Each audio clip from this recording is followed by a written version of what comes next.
आज हम लोग जो पढ़ेंगे वो एक रेगुलर पॉलीगॉन है। रेगुलर पॉलीगॉन में उसकी सारी साइड्स एंड सारे एंगल्स बराबर होते हैं, मतलब all sides are equal and all angles are equal. ठीक है, तो हम इसको पढ़ते हैं। तो regular polygons, if all sides and angles of a polygon are equal then it's a regular polygon. जैसे कि इसकी एक साइड, दो साइड, तीन साइड, ये सारी बराबर होनी चाहिए, A equal to B equal to C. वैसे इसके सारे एंगल, एक दो तीन, ये भी सारे बराबर होने चाहिए। ठीक है, then it's a regular polygon. Okay, अभी नीचे वाले पॉलीगॉन पे आते हैं, ये वाले पे। तो इसमें मैं आपको एक बताना चाहता हूँ कि ये वाली साइड, इनको ना साइड्स बोलते हैं। ठीक है, और ये जो होते हैं ना, इनको हम एंगल्स बोलते हैं। ठीक है, क्योंकि हम इसके आगे इंटीरियर नहीं लिखते हैं, जस्ट फॉर रेफरेंस। बस अगर आपको एंगल बोलना हो तो वो इंटीरियर एंगल ही मैं रेफर कर रहा हूँ।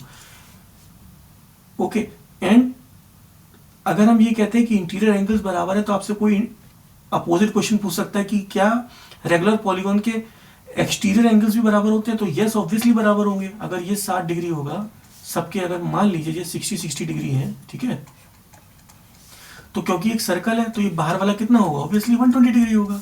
ये भी 120 डिग्री होगा। ठीक है, ये भी 120 डिग्री होगा। तो यस, अगर आपको इस तरीके से घुमा के क्वेश्चन आता है कि क्या रेगुलर पॉलीगन के एक्सटीरियर एंगल्स भी बराबर होते हैं, तो यस, हाँ, उनके एक्सटीरियर एंगल्स भी बराबर होते हैं। ठीक है, बट हम इंटीरियर एंगल्स को ही डेफिनेशन में लिखेंगे। ओके, तो अगर एक पॉलीगॉन है, जैसे कि एक स्क्वायर है, अगर उसकी सारी साइड्स बराबर हैं, जैसे कि 1 सेंटीमीटर, तो उस ऐसे पॉलीगॉन की साइड्स को क्या कहेंगे? Congruent sides. अब कुछ बुक्स में ऐसा लिखा पढ़ोगे कॉन्ग्रुएंट, तो कॉन्ग्रुएंट माने होता है जिनकी साइड सारी सेम हो, that is a congruent sides. अच्छा, एक क्वेश्चन आता है, कई बार क्वेश्चंस पूछे जाते हैं कि क्या किसी पॉलीगॉन की जिसकी सारी साइड्स बराबर हैं, क्या उसके एंगल्स बराबर होंगे? जैसे मान लीजिए इसकी सारी साइड्स 5 सेंटीमीटर की है, तो क्या इसके एंगल बराबर है? तो अगर आप देखोगे तो ये दोनों एंगल तो बराबर है, लेकिन ये वाला और ये वाला बराबर नहीं है। X is not equal to y, ये दोनों एक्स हैं। ठीक है, तो no, if sides of a polygon is equal, that does not mean the angles of a polygon are also equal, and also the polygon, this particular polygon is not a regular polygon, it's a irregular polygon। ये वाला आपका irregular polygon हुआ। ठीक है ना, same चीज मैंने यहाँ पे लिखी है, here sides are equal but angles are different, angle x is not equal to angle y, all sides are equal and it is a irregular polygon। ठीक है, अभी आगे बढ़ते हैं। पेरीमीटर, पेरीमीटर क्या होता है? जैसे कि एक ट्राइंगल है, ठीक है, तो इसकी जो सारी साइड्स है ना, इसका टोटल लेंथ, इन तीनों को अगर आप सीधी डंडी में खड़ा कर दोगे तो टोटल जितना लेंथ आएगा ना, वही पेरीमीटर होता है। जैसे मान लो ये 2 सेंटीमीटर है, ये 2 सेंटीमीटर है, ये 2 सेंटीमीटर है, तो अगर इन तीनों को आप जोड़ोगे तो कितना हो गया? 6 सेंटीमीटर। तो ये इसका पेरीमीटर हुआ। अभी इसका पेरीमीटर का फॉर्मूला क्या होता है आपका? Number of sides which is n into length. तो इस केस में जैसे ऊपर वाले भी हमने करा था, उसमें नंबर साइज कितनी है? 3, और लेंथ कितनी है? 2 सेंटीमीटर। तो कितना आ गया? 6। और यूनिट किसकी लगेगी? क्योंकि यहाँ तो कोई यूनिट है नहीं, यहाँ पे एक यूनिट है, तो 6 सेंटीमीटर। अब वैसे इसमें वाले में आ जाइए आप, ठीक है ना, इसकी मान ली ये वाली साइड है 5, 5, 5, 5, तो इसमें हम फॉर्मूला लगाएंगे n इंटू लेंथ। n कितना है? नंबर ऑफ साइड्स 4, लेंथ कितनी है? 5 सेंटीमीटर, टोटल कितना आया? 20 सेंटीमीटर। ठीक है ना, तो इस तरीके से आप पैरामीटर निकाल सकते हो किसी भी रेगुलर पॉलीगॉन का विद दिस फॉर्मूला। ये वाला फॉर्मूला इरेगुलर पॉलीगॉन पे नहीं चलेगा क्योंकि उसकी साइड्स तो बराबर होती नहीं है, तो ये रेगुलर पॉलीगॉन के लिए फॉर्मूला है। ठीक है ना, तो अभी अगली चीज आती है इक्विलेटरल ट्राइंगल। कुछ रेगुलर पॉलीगॉन्स के एग्जाम्पल है जिनको हम पढ़ लेंगे तो उनकी टर्म्स भी हमें याद हो जाएंगे। तो जैसे कि ये वाला ट्राइंगल, जिसकी सारी, क्योंकि रेगुलर है तो इसकी सारी साइड्स बराबर है, इसकी सारी एंगल्स बराबर है, तो इसका एक एंगल, जो कि एक इक्विलेटरल ट्राइंगल होता है, उसका एक एंगल कितना होगा? 60 डिग्री। ठीक है, और अगर आप उससे नीचे सीधे लाइन खींचोगे बिल्कुल इसके मिड में यहाँ पे, तो ये 90 डिग्री एंगल होता है। ठीक है ना, तो this is what we call as equilateral triangle, जिसकी सारी जो है एंगल 60 डिग्री के होंगे। ओके, अभी आते हैं स्क्वायर पे, स्क्वायर बनाते हैं। स्क्वायर क्या, ऑब्वियसली क्योंकि रेगुलर पॉलीगॉन है तो उसकी सारी साइड्स बराबर होंगी, तो इसकी सारी साइड्स बराबर हैं, उसके सारे एंगल कितने हैं 90 डिग्री, तो उसके 90 डिग्री के सारे एंगल्स हैं और इसकी साइड्स सारी इक्वल है, ठीक है ना। अभी इसके बाद नीचे आते हैं रेगुलर पेंटागन,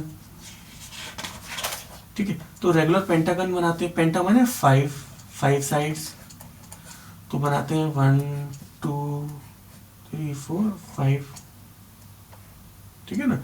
तो इसमें भी अगर रेगुलर है तो इसकी सारी साइड्स बराबर होंगी, ठीक है ना, और सारे एंगल्स इसके बराबर होंगे, तो इसका एक एंगल कितना होगा 120 डिग्री, ठीक है। अगर आपको ऐसे बनाना है ना तो आप क्या करो, पहले एक लाइन खींचो, उससे एक 120 डिग्री का बनाओ, फिर जो ये लेंथ हो ना उस उतनी लेंथ काट के फिर वहां से आप मेजर करके फिर एक 120 का बनाओ।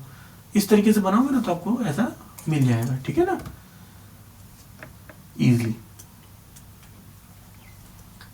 तो इससे आप बना सकते हो रेगुलर पेंटागन, ठीक है ना। रेगुलर हेक्सागन, ठीक है ना, रेगुलर हेक्सागन माने 6, तो रेगुलर हेक्सागन फिर बना देते हैं 1 2 3 4 5 6, ठीक है ना, 1 2 3 4 5 6, ठीक है ना। तो इसका एंगल भी आई थिंक 120 होगा, एक बार आप क्रॉस चेक कर लीजिएगा प्लीज। 120 डिग्री इसके सारे एंगल्स होंगे और इसकी सारी साइड्स इक्वल होंगी, है ना। तो ये एक हेक्सागन हुआ, रेगुलर हेक्सागन, ठीक है ना। अभी हम नीचे आते हैं, रेगुलर हेप्टागन क्या हुआ, रेगुलर हेप्टागन माने कि 7, ठीक है ना। तो 1 2 3 4 5 6 7, ठीक है ना। तो इसमें जो इसके सारे एंगल्स हैं ये अप्रॉक्सीमेटली 128.57 होते हैं, अगर इनका आप टोटल लोगे तो नियरली 900 आता है, ठीक है ना, 900, और इसकी सारी साइड्स भी इक्वल होती हैं, इसलिए ये रेगुलर है। अगर आपको मान लो कोई यहीं पे कह दे कि भाई इर्रेगुलर हेप्टागन क्या होता है, ठीक है ना, तो अभी इरेगुलर हमने वैसे तो पढ़ा नहीं है, पर क्योंकि उसकी साइड बराबर नहीं है तो इरेगुलर हो जाएगा, तो एक साइड बराबर बड़ी कर दीजिए, ठीक है ना। कितनी होगी 1 2 3 4 5 6, ठीक है ना, और में भी 7, इसको ऐसे जोड़ दीजिए, है ना। ये एक इरेगुलर हेप्टागन हो गया, 7 साइड्स हैं पर एंगल बराबर नहीं है, ठीक है ना, और साइड भी बराबर नहीं है, ठीक है ना। अब इसके अलावा which polygon is a regular polygon, तो जितने भी पॉलीगॉन रेगुलर पॉलीगॉन्स हैं वो सारे पॉलीगॉन हैं, पर जितने भी पॉलीगॉन्स हैं वो सारे रेगुलर नहीं है, ओके। और इस वाले में क्वेश्चन पूछा गया है कि अगर एक कौन सा पॉलीगॉन रेगुलर पॉलीगॉन कहलाएगा, तो if polygon has a equal sides and equal angle that then it's a regular polygon, ठीक है। ये डेफिनेशन आप लिख सकते हो। उसी तरीके से ये वाला जो एग्जांपल इसमें देखिए आपको बताया कि सारे पॉलीगॉन्स रेगुलर नहीं होते, पर सारे रेगुलर पॉलीगॉन्स होते हैं, बचे हुए क्या हुए इर्रेगुलर, ठीक है ना। ये सारा जितना भी आपको ये वाला एरिया दिख रहा है ना, ये सारा इर्रेगुलर हुआ, और ये अंदर ये सारा रेगुलर हुआ। तो we can say every regular polygon is a polygon, but every polygon is not a regular polygon, okay. देखिए एग्जांपल, इस वाले में देखिए इसकी साइड्स इक्वल नहीं है ना, तो ये रेगुलर नहीं हुआ, पर ये पॉलीगॉन तो है, क्लोज्ड है, प्रॉपर है ना, और सारी स्ट्रेट लाइंस है, ठीक है ना। पर ये वाला देखिए इसके सारी साइड्स इक्वल है, सारे एंगल्स इक्वल है, तो ये पॉलीगॉन भी हुआ और ये रेगुलर भी हुआ, है ना। ये बात आई, ठीक है ना। Okay, that's all, thank you. So अगर आपको मेरा वीडियो पसंद आया हो तो please like and subscribe my video, thank you.